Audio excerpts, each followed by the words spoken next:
ভনিতা করছো কেন? কি হয়েছে সেটা বলো না, শুনবার পরে আমি সামলাবো। বলো। চাচি, ওই মায়া যে ছেলেটার সাথে থাইল্যান্ড গেছে না, হ্যাঁ। মজিদ, ও হঠাৎ করে গুলিবিদ্ধ হয়েছে চাচি। কি কি হয়েছে? না চাচি, মায়া ঠিক আছে, সমস্যা নেই, আপনি বসেন। একটা দেশ কত সুন্দর করে সাজাইছে। পাইছে মায়া। হ্যাঁ?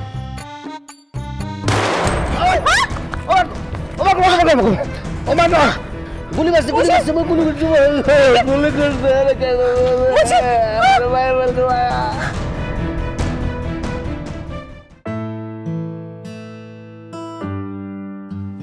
চাচি, চাচা কোথায়?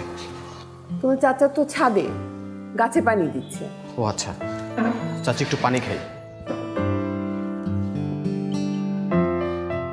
তোমাকে এমন দেখাচ্ছে কেন? চাচি, গলাটা একটু শুকায় গেছে, একটু পানি খেয়ে নি।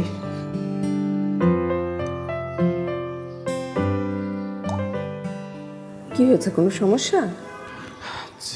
চাচি, কিভাবে বলবো বিষয়টা বুঝতে পারছি না, একটা সংবাদ আছে। কি হয়েছে মোর্শেদ?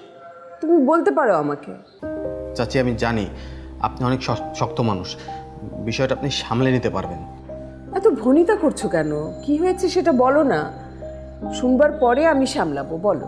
চাচি, ওই মায়া যে ছেলেটার সাথে থাইল্যান্ড গেছে না, হ্যাঁ। মজিদ, ও হঠাৎ করে গুলিবিদ্ধ হয়েছে চাচি। কি কি হয়েছে? না চাচি, মায়া ঠিক আছে, সমস্যা নেই, আপনি বসেন। আপনি বসেন চাচি, মায়ের কোনো সমস্যা হয়নি। মানে আমি খবরটা পেয়ে ছুটে আসছি আপনারা জানানোর জন্য। তবে আমার মনে হয় কি, চাচাকে এখনো না জানানোই ভালো, তার তো আবার প্রেশার হাই হয়ে যেতে পারে চাচি। মায়ের কি অবস্থা? মায়া কেমন আছে? মায়ের কিছু হয়নি তো? না না না, মায়া, মজিদ, কুবের, ওরা তিনজনই একসাথেই আছে, মায়ের কোনো সমস্যা হয়নি চাচি। ওই হঠাৎ করে কোথা থেকে একটা গুলি এসে ওই মজিদের হাতে লাগছে। কে গুলি করছে বা কারা গুলি করছে সেটা এখনো বের করা যায়নি, তবে ওই সিসিটিভি ফুটেজ আছে, পুলিশ নিশ্চয়ই এর মধ্যে চলে আসছে। মায়ের খবর বলো, তুমি মায়ের খবর বলো না। চাচি, মায়া ঠিক আছে, কুবেরও ঠিক আছে, হঠাৎ করে মজিদের হাতে একটা গুলি লাগছে।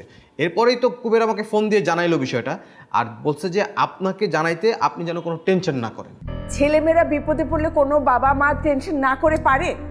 আচ্ছা, কুবেরের সাথে যখন কথা বলছিলা তুমি কেন মায়ের সাথে কথা বলো নাই? চাচি, মানে আমিও বলছিলাম কুবেরকে যে মায়াকে ফোনটা দিতে, কিন্তু কুবের বলল যে মায়াকে নাকি ও ইশারাও করছে, মায়া বলছে যে ও একটু পরিস্থিতিটা সামাল দিয়ে তারপরে আপনাকে সব কিছু জানাবে। চাচি, মোর্শেদ, তুমি যে বলছো মায়া পরিস্থিতি সামাল দিয়ে তারপর আমাকে ফোন দিবে, আর আমি ভাবছি আমার ওইটুকুন মেয়ে কিভাবে এই পরিস্থিতি সামাল দিবে, আর পরিস্থিতি সামাল দিতে গিয়ে যদি ও নিজে একটা বিপদে পড়ে? না না চাচি, আমার মনে হয় সেটা হবে না, কারণ এটা তো বিদেশ, বিদেশের পুলিশ প্রশাসন খুব ভালো, মানে তারা তো সত্যের পথেই থাকবে, তারা তো আর কোনো ঝামেলায় ফেলবে না আমার মনে হয়। এতক্ষণে তথ্য প্রমাণ সবই পুলিশের কাছে চলে আসছে নিশ্চয়ই। মজিদ ভিকটিম হয়েছে, বিষয়টা দুঃখজনক, কিন্তু মায়া এবং কুবের ওরা তো ঠিক আছে, এটাই তো আমার জন্য আশার সংবাদ। এই মজিদ ছেলেটাকে না তোমার চাচা একদম পছন্দ করে না, আমিও পছন্দ করি না। কি আছে ওই ছেলেটার মধ্যে? মায়া না একেবারে তোমার চাচার মতন আছে, একরোখা আর বোকা।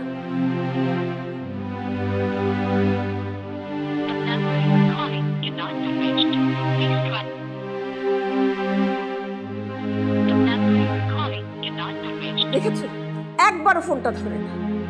আচ্ছা, ও বুঝতেই পারে না যে এই বিপদের মধ্যে বাবা মা ফোন দিলে ফোন না ধরলে কেমন লাগে।